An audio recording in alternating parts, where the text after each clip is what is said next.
The massive doors of the Imperial throne room opened with a deep rumble that shook the floor.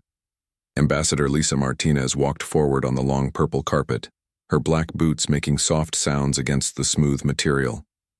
Above her, the ceiling stretched up so high she could barely see the top.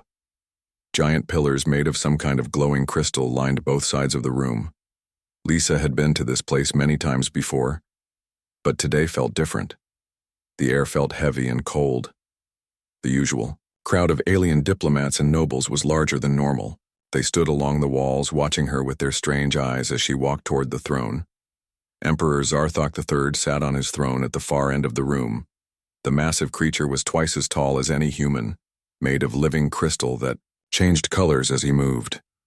Blue light pulsed through his body like blood through veins. His forearms rested on the sides of his throne, each hand having 6 long fingers that ended in sharp points. Lisa stopped at the required distance from the throne and bowed her head slightly. She had learned the proper way to greet the Emperor during her first visit 20 years ago. Back then she had been young and nervous. Now she was 55 years old and had seen enough of galactic politics to know when trouble was coming. Ambassador Martinez. The Emperor's voice boomed through the room without him opening what might have been his mouth. His species spoke, through vibrations in their crystal bodies. You have served your species well for many years. Thank you, Your Imperial Majesty, Lisa replied. She kept her voice steady and formal. Today I have called you here to deliver an important message to your people. The Emperor's crystal body shifted from blue to red, which Lisa knew meant he was angry or excited about something. The time has come for humanity to take its proper place in the galactic order. Lisa felt her stomach drop. She had been expecting this conversation for months. The reports from her contacts in the Imperial government had all pointed to the same thing. The Emperor was tired of treating humans as equals. For 200 years, your species has enjoyed freedom in our galaxy, the Emperor continued. You have built colonies on dozens of worlds. You have traded with hundreds of species. You have grown strong and wealthy. Around the room, the alien nobles nodded their heads or made whatever movements their species used to show agreement. Lisa recognized many of them. Some had been friends to humanity over the years. Others had always viewed humans with suspicion or jealousy. But freedom without proper guidance leads to chaos, the Emperor said. His crystal body was now glowing bright red. Your species has become too independent, too proud. This cannot continue. Lisa knew what was coming next, but she had to let him say it. That was how these formal meetings worked. She had to listen to the complete message before she could respond. Therefore, I am offering humanity a great honor, the Emperor announced. You will become a protected species under direct Imperial rule. Your colonies will be governed by Imperial administrators. Your military will serve under Imperial command. Your trade will be controlled by Imperial merchants. In exchange, you will have the security and stability that comes with being part of the true galactic order. The room was completely silent. Lisa could hear her own heartbeat in her ears. She had hoped the reports were wrong, but here it was. The Emperor wanted to turn humanity into servants. This is not a request, the Emperor added. This is a decree. You have 30 standard days to begin the transition. Any resistance will be met with the full force of the Imperial fleet. Lisa took a deep breath. She had been preparing for this moment for years. The Human Council had given her clear instructions about what to say if this day ever came. Your Imperial Majesty, she began. I will carry your message to the Human Council immediately. They will need time to consider your generous offer. The Emperor's crystal body flickered between red and yellow. Yellow meant confusion or surprise in his species. Consider? There is nothing to consider, Ambassador. This is not a negotiation. Of course, Your Majesty, Lisa said. I understand. Completely. The Human Council will need to discuss the practical details of such a major change. 30 days should be enough time for us to prepare our response. She could see that the Emperor was not happy with her answer, but he could not argue with it. Even in his empire, diplomatic protocol had to be followed. He had given humanity 30 days, and that meant 30 days. Very well, the Emperor said. 30 days, not 1 day more. If humanity has not begun the transition by then, I will consider it an act of rebellion against the Empire. Lisa bowed again. I understand, Your Majesty. Will there be anything else? No. You are dismissed. Lisa turned and walked back down the long purple carpet. She could feel hundreds of alien eyes watching her every step. Some of those watching were probably feeling sorry for humanity. Others were probably happy to see the proud humans finally being put in their place. As she reached the massive doors, Lisa heard the Emperor's voice one more time. Ambassador Martinez, I hope your people will be wise about this. I would hate to see such a useful species destroyed over pride. Lisa did not turn around. She walked through the doors and into the hallway beyond. Only when the doors closed behind her did she allow herself to show any emotion. She leaned against the wall and closed her eyes for a moment. Then she straightened up and walked quickly toward the communication center. Captain Jake Sullivan and the rest of the Human Council needed to hear about this immediately. They had 30 days to decide the future of their species. But Lisa already knew what that decision would be. She had known the moment she heard the Emperor's ultimatum. Humanity had not spent 200 years building a free and independent civilization just to give it all up now. The Emperor had made a terrible mistake. He thought humans would choose servitude over extinction. He was about to learn just how wrong he was. Captain Jake Sullivan stood in the command center of the UES Liberty, watching the holographic display that showed human space. Red dots marked every human colony, space station, and ship across 57 star systems. In 3 weeks, every one of those red dots would be gone. Status report, Jake said to his communications officer. Lieutenant Amy Foster looked up from her console. All colony administrators have confirmed receipt of Protocol 7 orders, Captain. The withdrawal is proceeding on schedule.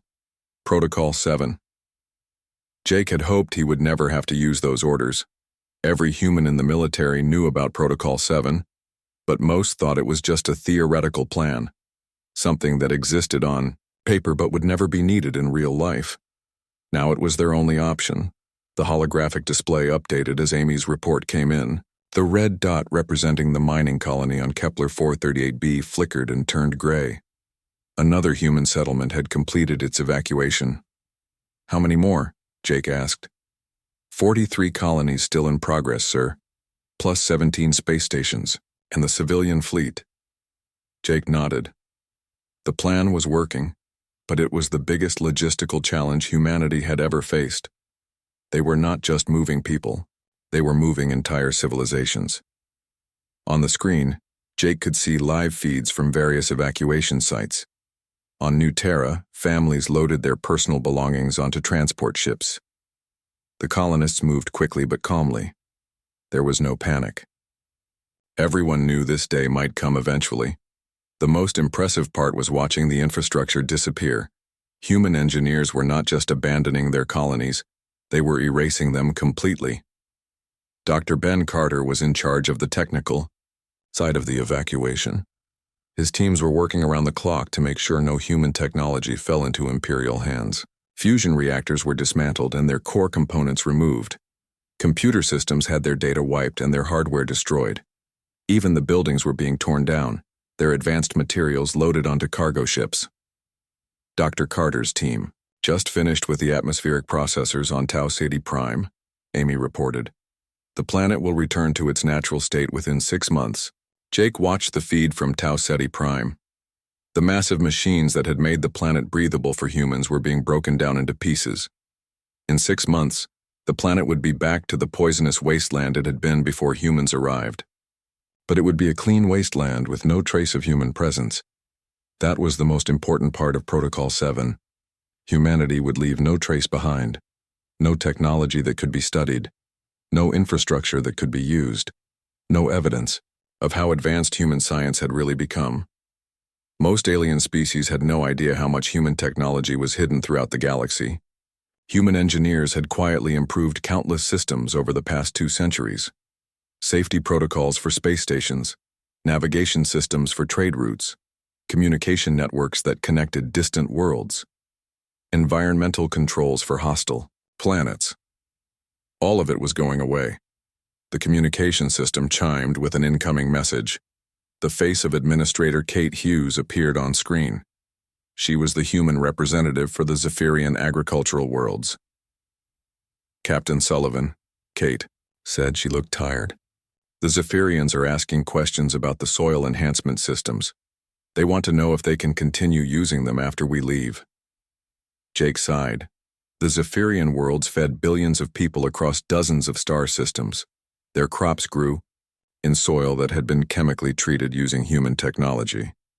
Without the enhancement systems, crop yields would drop by 70% within 2 growing seasons. "What did you tell them?" Jake asked.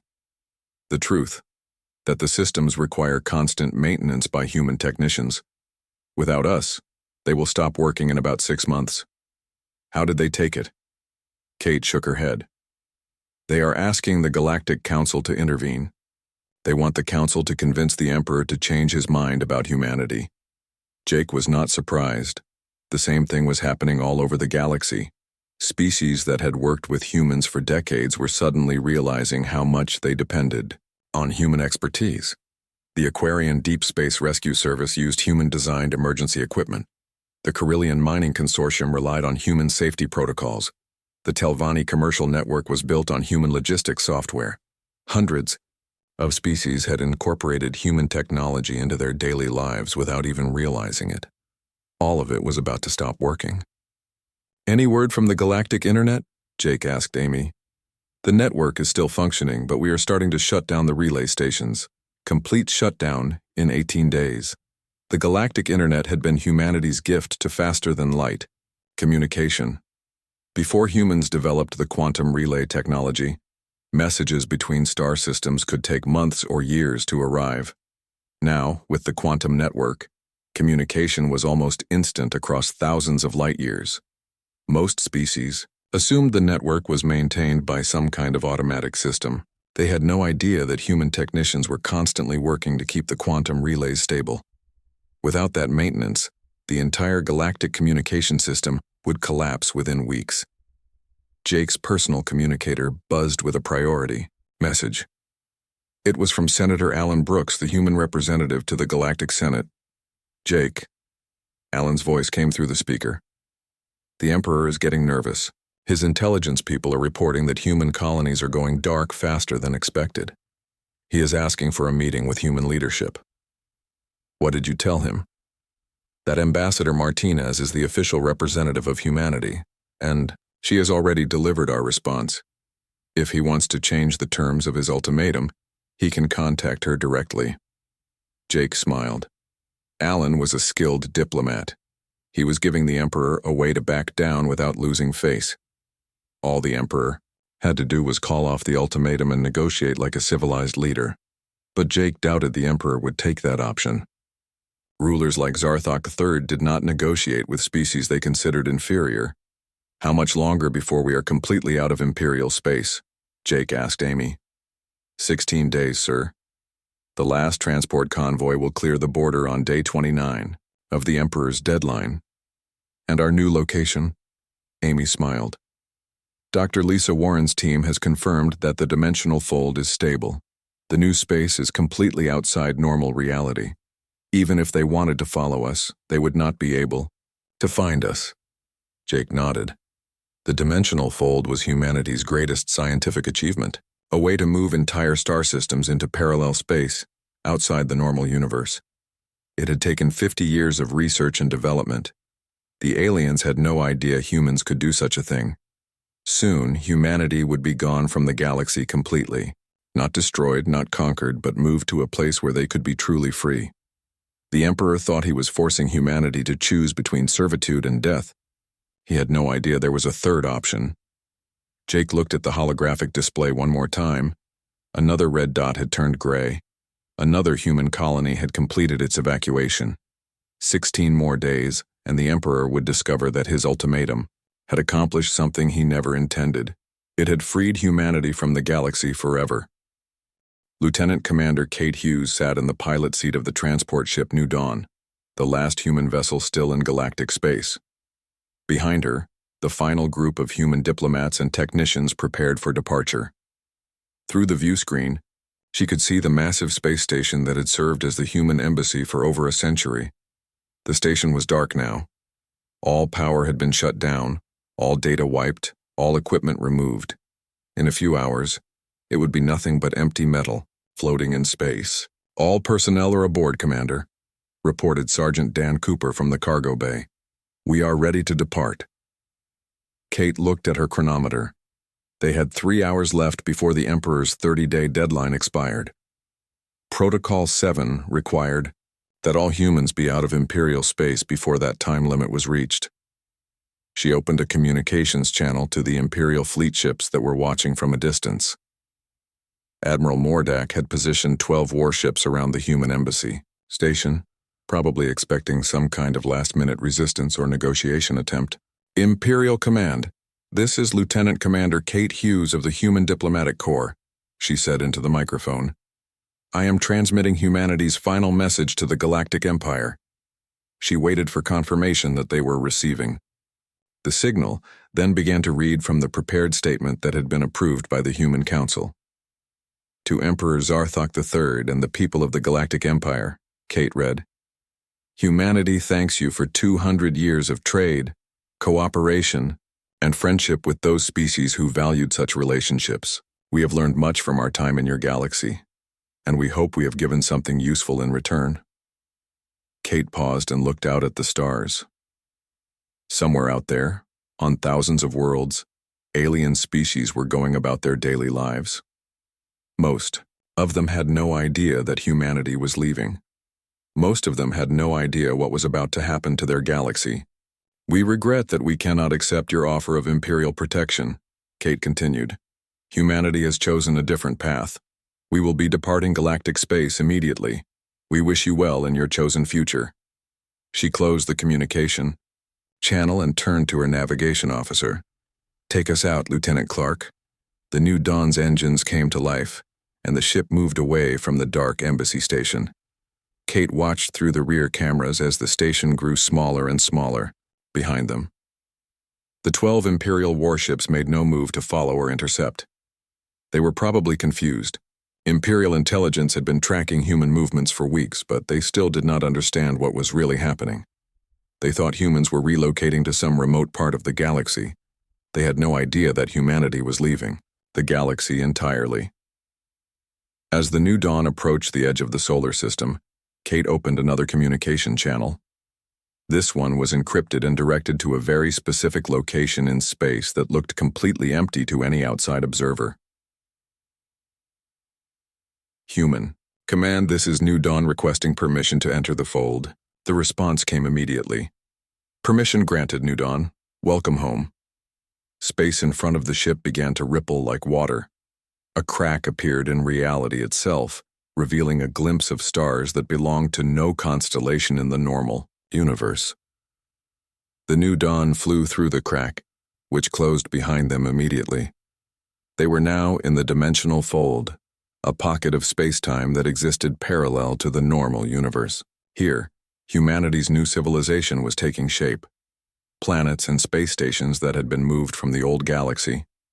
Millions of humans who had already made the transition to their new home. Kate felt a sense of relief as she saw the familiar lights of New Terra Colony through the view screen. They had made it. Humanity was safe. But back in the normal universe, the real consequences of humanity's departure were just beginning. Emperor Zarthok III sat in his private chambers, staring at the communication screen that showed nothing but static. It had been 6 hours since the human deadline expired. 6 hours since Lieutenant Commander Hughes had delivered humanity's final message. His intelligence officers had spent those 6 hours trying to locate human ships, colonies, or any trace of where they had gone. The results were impossible to understand. "Report," the Emperor commanded as General Mordak entered the room. "Your Imperial Majesty," the general said, his crystal body flickering with nervous yellow light. "Our deep space scanners have completed their search of human territory. All 57 star systems that were under human control are now empty." "Empty? What do you mean empty?" I mean, there is nothing there, Your Majesty. No colonies, no space stations, no ships. Even their home planet Earth appears to have been removed somehow. The Emperor stood up, his massive crystal form towering over the smaller general. Removed? Planets do not just disappear, General. We do not understand it either, Your Majesty. The planets are gone, but there is no evidence of destruction, no debris fields, no radiation signatures. It is as if they never existed. The Emperor walked to his window, which looked out over the capital city of his home planet. For 3 centuries, he had ruled the most powerful empire in galactic history. He had conquered worlds, defeated rebellions, and brought order to chaos. But he had never encountered anything like this. What about their technology? The Emperor asked. Surely they left behind some of their equipment. General Mordak's crystal body turned darker. That is where the situation becomes more serious, Your Majesty. We are receiving reports from across the Empire. Systems that were built or maintained by humans are beginning to fail. The Emperor turned around. What kind of systems? Communication. Networks, mining equipment, agricultural processors, space station life support, trade route navigation. The list goes on. It appears that human technology was integrated into our civilization much more deeply than we realized. As if to emphasize the general's point, the lights in the Emperor's chamber flickered and dimmed. Emergency power kicked in a moment later, but the message was clear. How bad is it? The Emperor asked. We do not know yet, Your Majesty. Our technicians are trying to maintain the systems without human support, but most of them do not understand how the technology actually works. They only knew how to operate it. Over the next few days, the reports got worse. The Zephyrian agricultural worlds sent desperate messages as their crop enhancement systems began shutting down. The Carillion mining planets experienced a series of catastrophic accidents as their safety protocols failed. The galactic internet began experiencing massive outages as quantum relay stations went offline one by one. Most troubling of all were the reports from the Corinth Republic. Their sun, which had been mysteriously stable for decades despite scientific predictions that it should have collapsed long ago, was beginning to show signs of instability. Dr. Amy Clark, the Emperor's chief science advisor, brought him the analysis of the Corinth situation. Your Imperial Majesty, she said, we have discovered that the Corinth star has been artificially maintained for the past 40 years. Someone has been using advanced gravitational manipulation technology to prevent its collapse. Someone? The Emperor asked, though he already knew the answer. The technology signature matches other examples of human engineering. It appears they have been secretly stabilizing the star to protect the 8 billion Corinth who live in that system. And now the stabilization system is gone.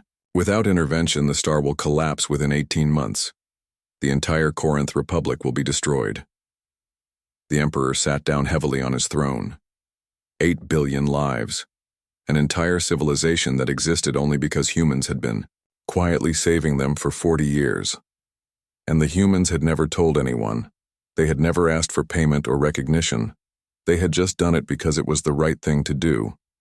Get me a communication channel to wherever the humans have gone, the Emperor ordered. Your Imperial Majesty, General Mordak said quietly. We have been trying. Every attempt to contact them has failed. It is as if they no longer exist anywhere in our universe. The Emperor looked around his throne room, which suddenly felt very empty and very cold.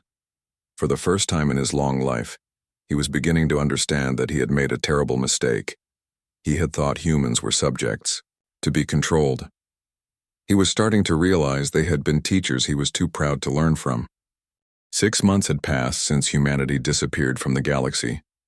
Emperor Zarthok III stood in what used to be his grand throne room, but now only a dozen courtiers remained. The massive space felt empty and cold. Half the crystal pillars had gone dark when the power grid started failing 3 months ago. The Emperor's body, once a brilliant blue crystal that pulsed with confidence, now flickered between dim yellow and gray, the colors of confusion and despair in his species. Report, he said wearily to General Mordak, who approached the throne with slow, heavy steps. Your Imperial Majesty, the general began. The Carillion Mining Consortium has officially collapsed. The accident on Carillion Prime last week killed 12,000 miners. Without human safety protocols, mining operations across 17 worlds have been shut down. The Emperor closed what might have been his eyes. The Carillion mines had supplied raw materials to thousands of worlds across the galaxy. Their collapse meant shortages of everything from starship components to basic building materials. What about the Telvanni trade network? The Emperor asked. Also collapsed, Your Majesty. Without the human logistics software, they cannot coordinate shipping between star systems. Trade volume has dropped by 80% across the galaxy. The Emperor had received similar reports every day for months. The Aquarian Rescue Service could no longer save ships stranded in deep space.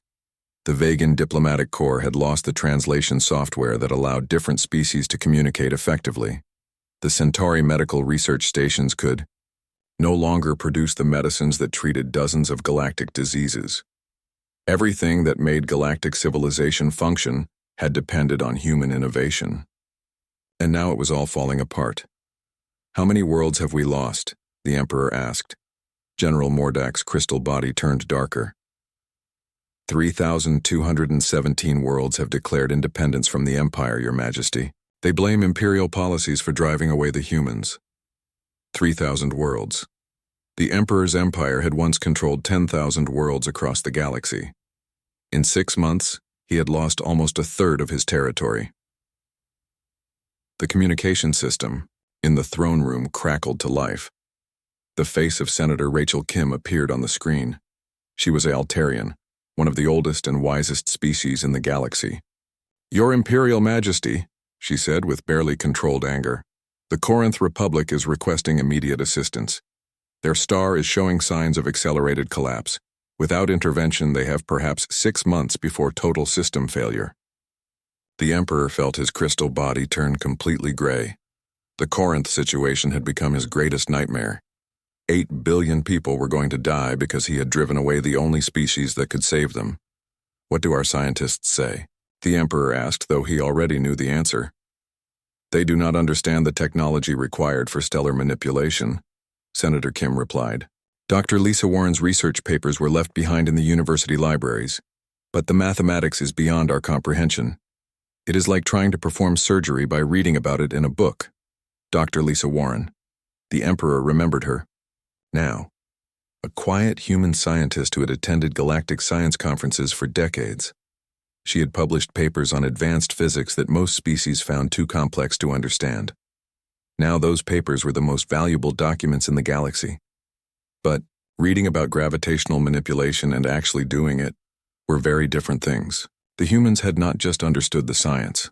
They had developed the engineering skills to put it into practice, skills that had taken them centuries to develop. Any word from the deep space exploration teams? The Emperor asked General Mordak. They have found no trace of human presence anywhere in the galaxy, Your Majesty. It is as if they never existed. Even Earth's solar system now contains nothing but empty space where their home planet used to be. The Emperor walked to his window and looked out over his capital city. Streets that had once been filled with beings from hundreds of worlds now stood nearly empty. The galactic internet failures had made communication between worlds almost impossible. Without reliable communication, trade and diplomacy had ground to a halt. His personal AI assistant, built using human technology, delivered its daily report in a voice that was starting to develop strange glitches. Your Imperial Majesty, the AI said, I have compiled today's status reports from across the Empire. Economic output has declined by 67% since the human departure. Civil unrest has been reported on 431 worlds. The Imperial fleet has lost 38 ships to navigation failures in the past month. Navigation failures. Without human-designed navigation systems, starships were getting lost in hyperspace. Some emerged weeks later in random locations. Others never emerged at all. The Emperor turned back to General Mordak. Have we received any response to our messages? For months, the Emperor had been broadcasting messages across all frequencies, begging humanity to return. He had offered them anything they wanted. Complete autonomy, leadership of the Galactic Council, even joint rule of the Empire itself. No response, Your Majesty, the general said. The messages appear to be reaching empty space. Wherever they went, they are beyond our ability to contact them. A new voice interrupted their conversation. Dr. Ben Foster, the Emperor's chief science advisor, entered the throne room carrying a datapad. Your Imperial Majesty, Dr. Foster said, we have made a disturbing discovery about the scope of human involvement in galactic infrastructure. The Emperor gestured for him to continue.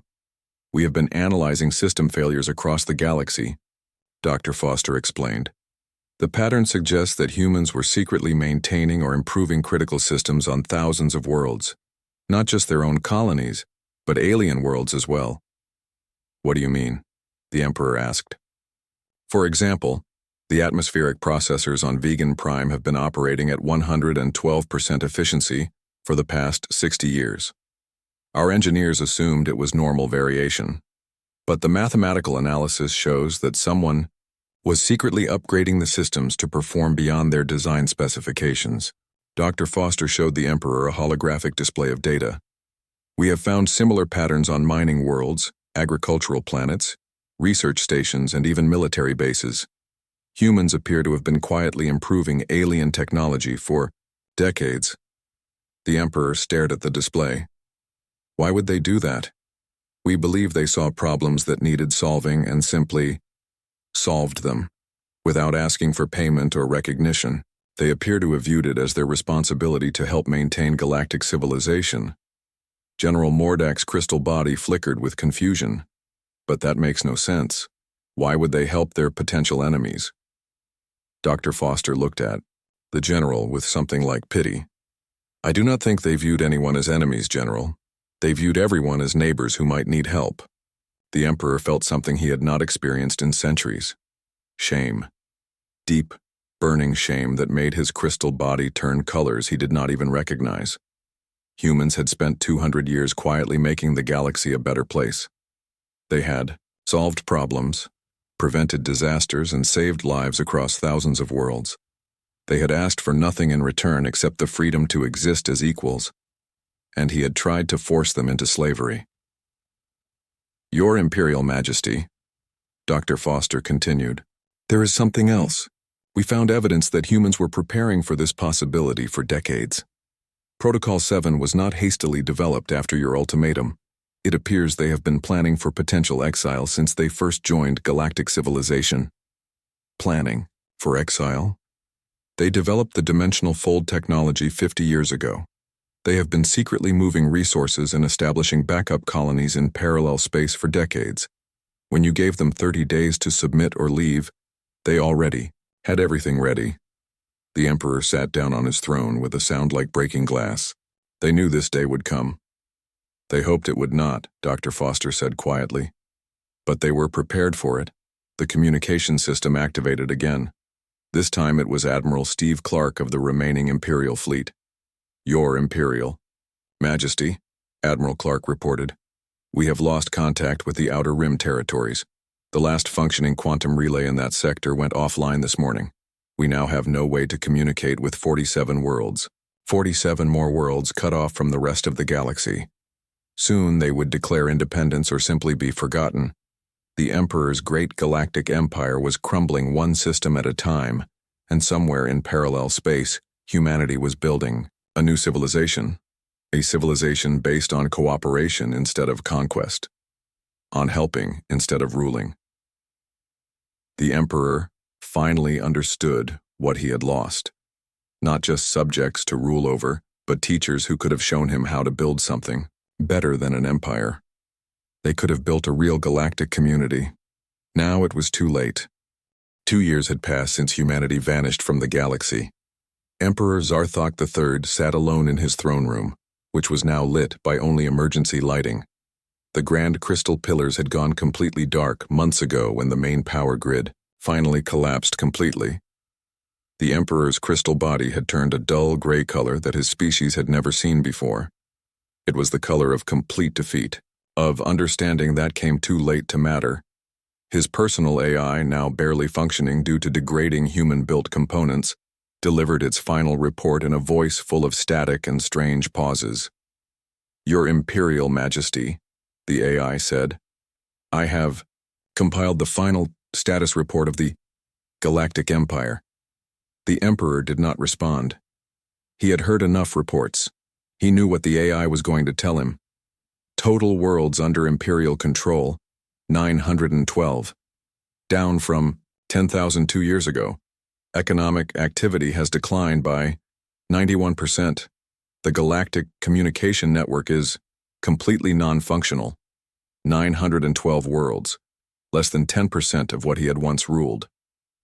The rest had either declared independence, been cut off by communication failures, or simply been abandoned as their populations fled to more stable systems. Imperial fleet status, unknown. Last contact with Admiral Clark was 73 days ago. The Emperor's military had disintegrated along with everything else. Without reliable communication or navigation systems, most of his ships had been lost in hyperspace or had simply deserted their posts. "This will be my final report, Your Imperial Majesty. My core systems are failing. Estimated time until complete shutdown, 4 hours. The AI went silent. The Emperor's last connection to his crumbling empire was gone. He stood up from his throne and walked to the window. His capital city, which had once housed billions of beings from hundreds of worlds, was now mostly empty. The few remaining inhabitants lived in the lower levels where emergency power still functioned. Above the city, he could see stars that no longer held the vast empire he had once commanded. Somewhere among those stars, former imperial worlds were learning to survive on their own. Some were probably doing well. Others had likely suffered terrible disasters without human assistance to maintain their complex systems. And somewhere beyond, those stars in a dimension he could not reach or even understand, humanity was building a new civilization. The Emperor activated his personal communication system one final time. It still had enough power for one last message. A message that would probably never be received, but one he had to send anyway. "This is Emperor Zarthok III of the Galactic Empire," he said to the empty void of space. "I am sending this message to humanity, wherever you may be." He paused, trying to find words for thoughts he had never expected to have. "I have spent these past 2 years learning the true cost of my arrogance. When I gave you the ultimatum to submit or leave, I thought I was dealing with a single species that had grown too proud. I thought I was protecting the stability of galactic civilization." The Emperor's crystal body flickered with dim light as he continued. "I now understand that you were not just one species among thousands. You were the foundation that held our civilization together. You were the problem solvers, the peacekeepers, the quiet guardians who prevented disasters before they could happen." Through his window, the Emperor could see smoke rising from a section of the city where another power plant had failed. Without human engineering expertise, his people could not maintain the complex systems that kept their world habitable. "I commanded an empire of 10,000 worlds," the Emperor continued, "but I never understood that you commanded something far greater. You commanded hope itself. The hope that problems could be solved, that conflicts could be resolved, that tomorrow could be better than today." The Emperor thought about all the reports he had received over the past 2 years. The Corinth Republic had lost 8 billion people when their star finally collapsed 6 months ago. The Carillion mining worlds had become uninhabitable after a series of environmental disasters. Dozens of other civilizations had fallen apart without the invisible support that humans had provided. You tried to teach us that cooperation builds more than conquest, that helping others is more powerful than ruling them, that the best leaders are those who lift others up rather than forcing them down. The Emperor's voice grew quieter as he approached the end of his message. "I chose to learn this lesson the hard way. By the time I realized my mistake, it was too late to undo the damage. You gave us the choice between wisdom and pride, and we chose pride. The cost of that choice has been the destruction of everything we thought we were building." He looked one more time at the dark city below and the empty stars above. "I do not expect forgiveness. I do not expect you to return and save us from the consequences of our actions. You warned us what would happen if we chose the path of conquest over the path of cooperation. We did not listen. The Emperor paused, then spoke his final words into the void. I hope that in your new home you have found the peace and freedom that we were too blind to offer you here. I hope you will remember us not as the enemies who drove you away, but as the students who were too proud to learn from the greatest teachers the galaxy had ever known. The communication system went silent. The Emperor's message joined countless others that had been broadcast into empty space over the past 2 years, all hoping against hope that humanity might someday hear them and understand the depth of galactic regret. But the Emperor knew the truth. Humanity was gone forever. They had transcended beyond the reach of the physical galaxy, moving to a level of existence that his people could not even imagine, much less access. He walked back to his throne and sat down for the last time. Around him, the emergency lights began to flicker as the last power system started to fail. Soon, his palace would be as dark and empty as the rest of his dead empire. As the lights dimmed, the Emperor thought about what humanity had really been, not subjects to be ruled or enemies to be conquered, but teachers who had tried to show the galaxy a better way to live. They had offered cooperation instead of competition, innovation instead of stagnation, hope instead of fear. And when those offers were rejected, they had simply taken their gifts and moved beyond the reach of those too proud to accept them. The last light in the throne room went out, leaving Emperor Zarthok III alone in the darkness he had created. Somewhere in the distance he could hear the sounds of his city dying around him, but somewhere else in a dimension of space and time that existed beyond the failures of the physical galaxy, humanity was building something new, something better. Something that would never make the mistakes that had destroyed the Galactic Empire. The Emperor's final thought, before his own crystal body began to dim and fade, was a simple recognition of truth. In trying to force humanity to serve him, he had lost the only species that could have taught him how to truly serve others, and in losing them, he had lost everything that mattered. The galaxy fell silent, waiting for teachers who would never return.